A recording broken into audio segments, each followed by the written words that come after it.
Hi, this is Don McLEAN, and I'm going to be talking about a lot of different things that I've done through the years, different songs. And you're listening to the Pavlina Show. Everyone, it's Pavlina from the Pavlina Show. I am here at the New York City Winery with the renowned singer and songwriter who impacted your generation and so many other generations. Plus, it's the 45th anniversary of American Pie. Don McLEAN, how are you doing? Fine, thank you. How are you? I'm great, thank you. So, first of all, American Pie. It's such an iconic song. Just tell me how it's been, and your 45th year with it. It's been a long time, but it also seems to have gone by very quickly. Right.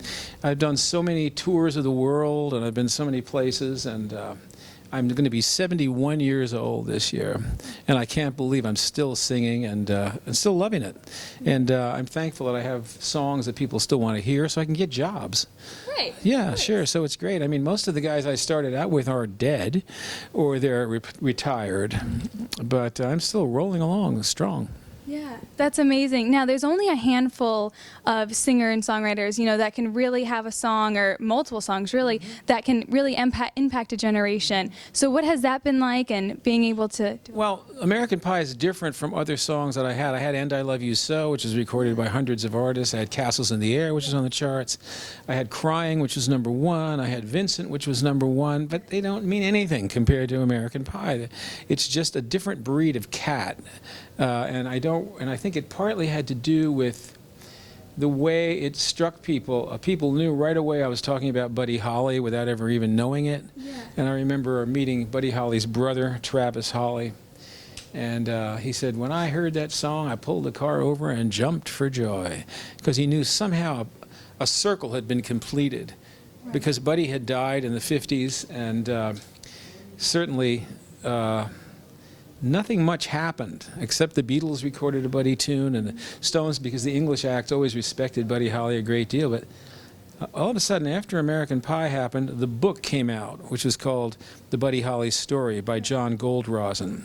And John Goldrosen wrote me and said that I could not get anyone to put this book out until after American Pie. Wow. Yeah. Then the book came out. That told the story. Mm-hmm. And then with that, they were able to make the movie. And I was at the Troubadour in Los Angeles in the early 70s, and Gary Busey, and the producer of that movie, came in my dressing room. I mean, Gary Busey always speaks very highly of me and of that song, and said this movie would never have been made without American Pie, because, and I'm not blowing my own horn, but I'm telling you, that's just how it happened. And that unloaded a whole bunch of other things. Suddenly, a lot of stations that were not playing oldies were playing 50s and 60s music, because, people had just kind of moved on and didn't think people cared. Well, they found out they really wanted this stuff. Yeah. And so that kind of, I think, helped start that off.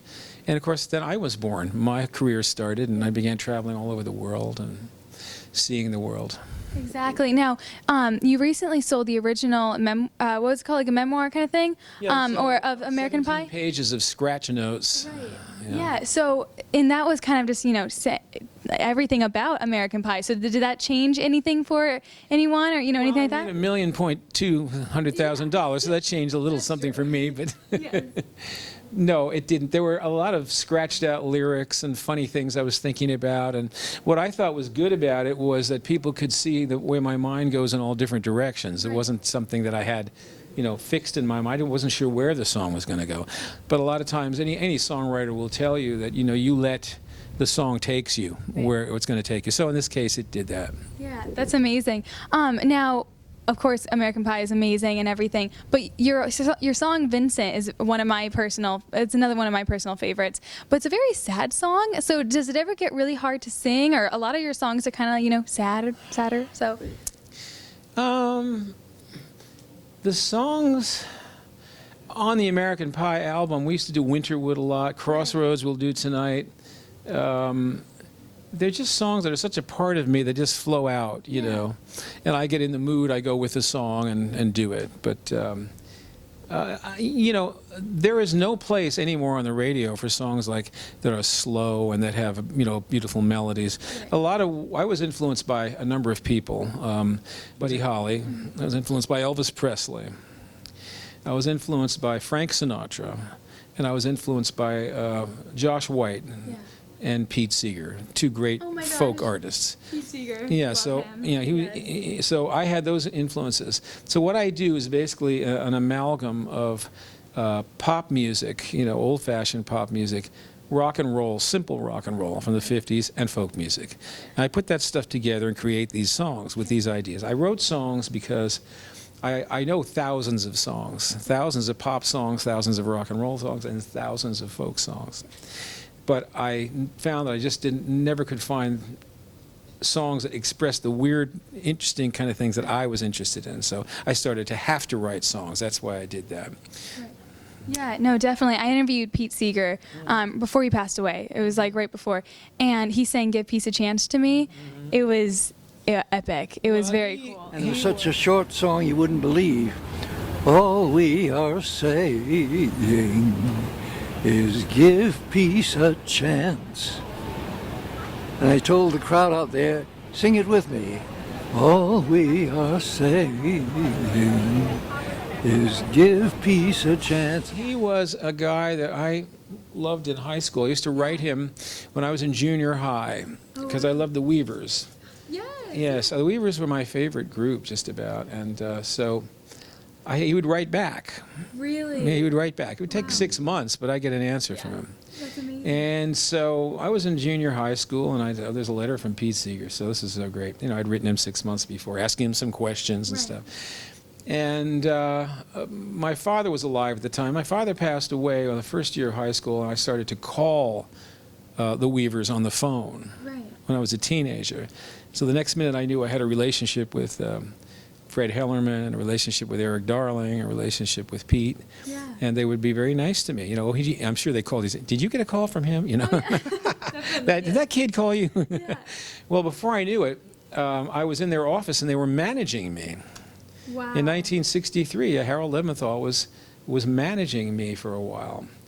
And so all my dreams were starting to come true very early. But then I got to work with Pete Seeger on the Hudson River sloop, and I knew him for about 7 years.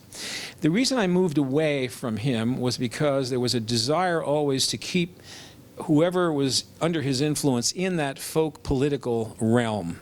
And I didn't want to do that anymore. So I started singing popular music, things like Crying, became #1, and Castles in the Air was in the top 20 or 10 or something. Some hits were happening. I wanted to get away from that, not because I was rejecting it, but just wanted to do something else. I didn't want to hear about it. Why are you doing this? Why? I don't want to answer any questions. So I had to distance myself a little bit from that. But that's what happens when you change. People get used to one thing, and then they want you to do something else. Then when American Pie came out, whoa, everybody just was blown away because it was a whole different thing.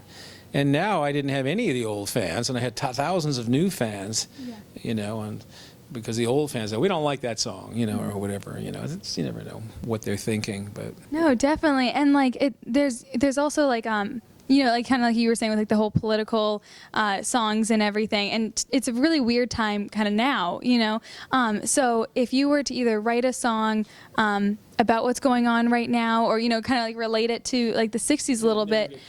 It would never get played? No, because we're in a lockdown era now. We don't express ourselves. The college campuses don't express themselves. They're run by corporations, and people just think about getting jobs and holding on to their job. There's really no political activism out there in a mainstream way. There's nobody out there to incite any kind of political activism. I'm sure you remember the Dixie Chicks that spoke out about the Iraq War and were immediately put out of business for quite a while. They've come back now. There were examples of this. So, no, we don't really have the kind of society that we once had where you could say anything, and the people that were in power had to be careful that, suddenly things are going to shift. They cut you off before you ever get started. And they know how to do it. Definitely. Now, I talked to Neil Sedaka, and he was saying how all of his songs are like his babies. They're all like his children. He loves them all the same. Neil Sedaka? Yes. So now, do you have a certain song that's your favorite, or are they all kind of like your children? No.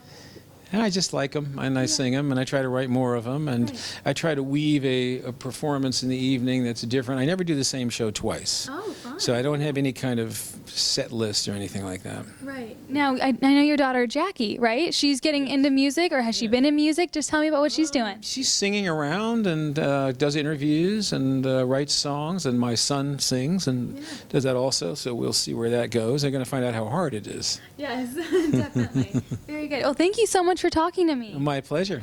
It's a nice, slow opening. It goes a long, long time ago. I can still remember how that music used to make me smile. There you go.